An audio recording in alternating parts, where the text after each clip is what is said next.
Happy Saturday. We are in the middle of nowhere. Now I think we're about 30 k's north of Nullagine.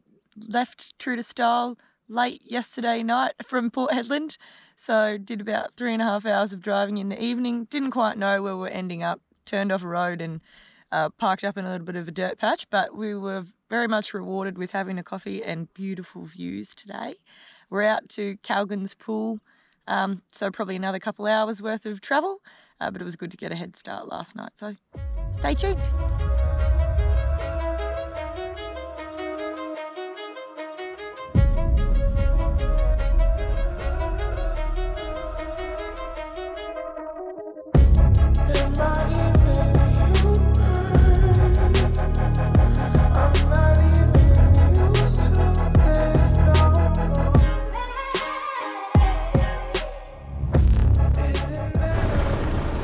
So just come through Nullagine town, first time here, just come up to the lookout.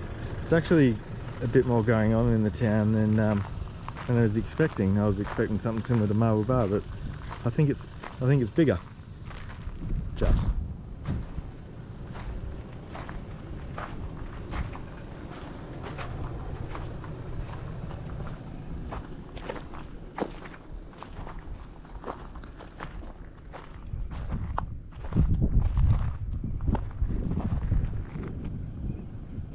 Pretty nice.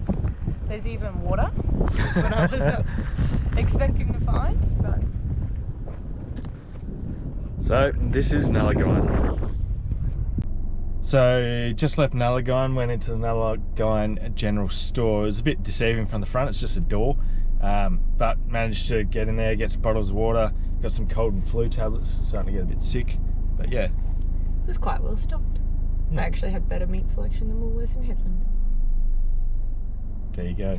There's not much to the town. It's pretty small, but it seems quite charming. So much charm. Just coming into Calgan's Pool. Cool. Not too bad.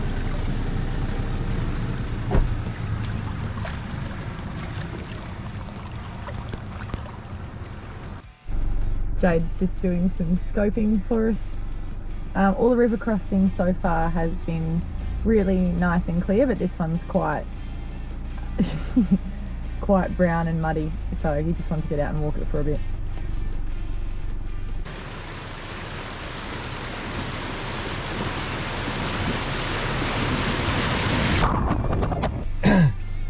So there's probably a couple of water crossings, which we've already been through 2, maybe 3.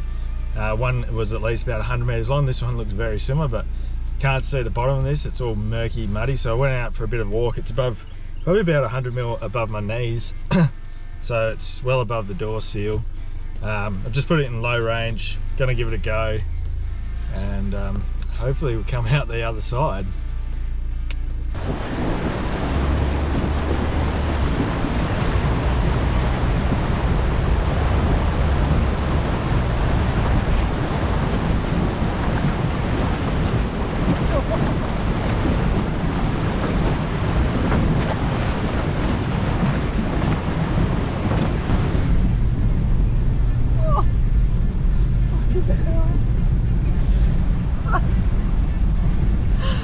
Oh my gosh, it's just...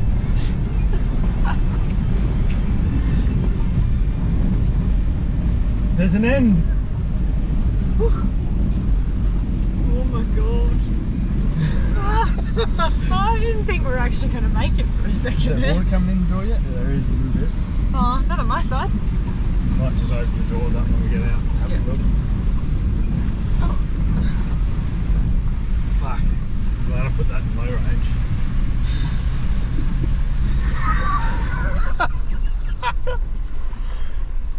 So how about that 2-inch lift?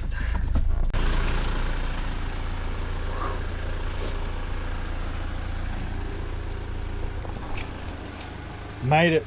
Door seals worked.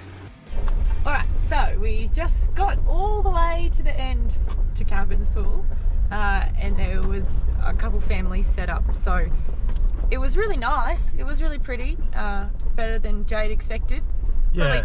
Yeah. But definitely it was a nice big rock wall. I actually popped the photo up there for you, but I guess I'm not into camping and imposing on other people's spots. There's probably, I guess, if there's already someone there, I probably wouldn't like to camp there as much. So there's another, back across all these creek crossings, there's a nice little river camp spot with the fire is already pre-warmed for us, someone from the night before, so we'll go set up there and get some firewood.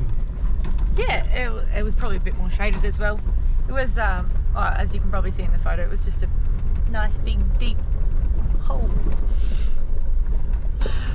Cool, Yeah. alright, now we get to go back across all those river crossings.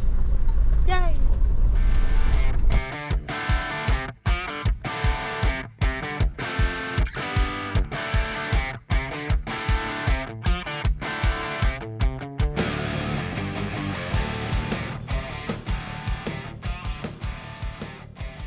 So just pulled up to our camp number 2, option 2. There was a bunch of people, as we touched on, was camped at the other spot. So we've come back here, lit the fire, read some books. Now I'm going to do a bit of pork roast. Never been an expert at pork roast, especially in the camp oven. To be honest, pork roast at home is a bit of a challenge. So this is one I prepared earlier. That's a lie, actually. I got it from Woolworths. But just dry it off a little bit and we'll put some salt on him. Preheated the camp oven on the fire. People say, oh, why do you preheat the camp oven? Well, when you put the coals off the fire to then cook put the camp oven on, I guess if you preheat it, it doesn't take all the heat out of those coals, immediate coals. So it's a bit of a helping hand like that. It's not actually doing that special. So a bit of salt on the top. I wonder if we should score that. I reckon we should score that. Alright, let's score it. If this doesn't work out, there's backup nachos.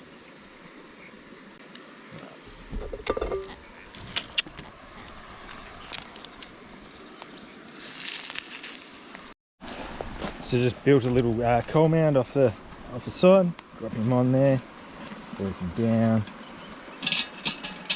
Now we'll get some coals on the lid.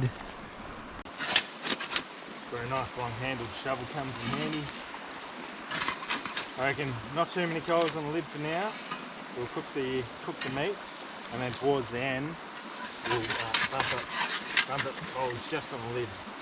Just to get going.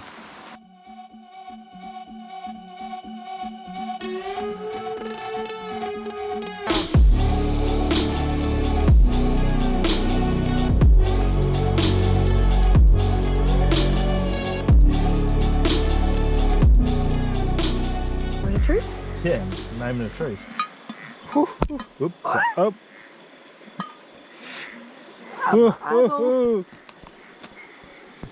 Not the greatest crackle yet, but maybe pull it off. But the veggies look alright. Bugs here are intense.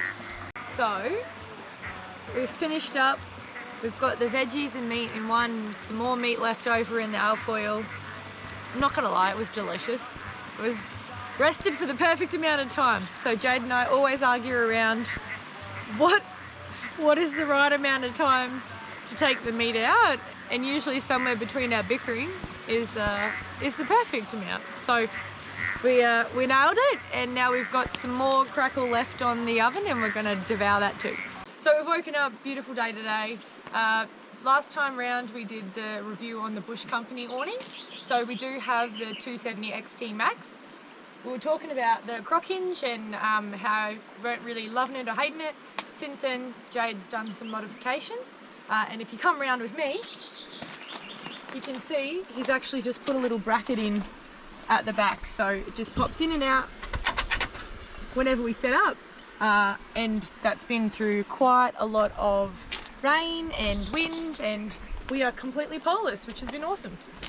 So all this was a bit of a 5mm rod, which I've bent up, drilled a couple holes in the side of each bracket. Basically, it's been one of those jobs that I should have done ever since we put it on. I just never got around to it, but pretty straightforward. Just pull that out like that, and it allows that to flip over both ends to put it back in. And just like easy. I do believe the new crock hinges have something similar setup. But yeah.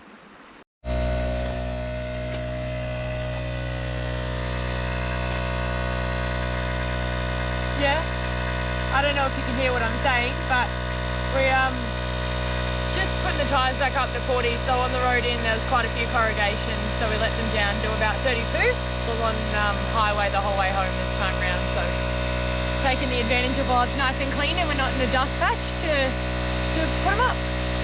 So when we set this up, got the ARB compressor, switch, automatic cut-off, Yeah, Endrive lithium battery. There's a little mounting plate from Kaon, so Yeah, specifically for the Toyota Prado. it's probably a bit 2021. hard to see from this angle, but yeah, your Kaon mounting bracket for the whole setup.